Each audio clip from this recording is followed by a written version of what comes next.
السلام علیکم ورحمۃ اللہ وبرکاتہ۔ میں محمد ضیاء الحق آپ حضرات کے سامنے ہمارے پیارے نبی حضرت محمد مصطفیٰ صلی اللہ علیہ وسلم کا حلیہ مبارکہ کا تذکرہ کیا جا رہا ہے۔ ہمارے نبی صلی اللہ علیہ وسلم کے بدن مبارک پر معمول سے زیادہ بال نہیں تھے، یعنی بعض آدمی ایسے ہوتے ہیں کہ ان کے بدن پر بال زیادہ ہو جاتے ہیں۔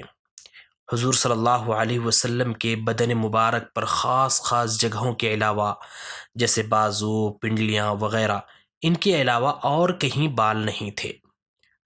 آپ صلی اللہ علیہ وسلم کے سینے مبارک سے ناف تک بالوں کی لکیر تھی۔ ہمارے نبی صلی اللہ علیہ وسلم کے ہاتھ اور قدم مبارک پرگوشت تھے۔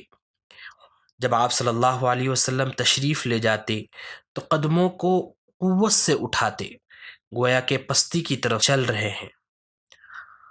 آپ صلی اللہ علیہ وسلم کسی کی طرف توجہ فرماتے تو پورے بدن مبارک کے ساتھ توجہ فرماتے، یعنی یہ کہ گردن پھیر کر کسی کی طرف متوجہ نہیں ہوتے تھے، بلکہ سینے مبارکہ سمیت اس طرف متوجہ فرماتے۔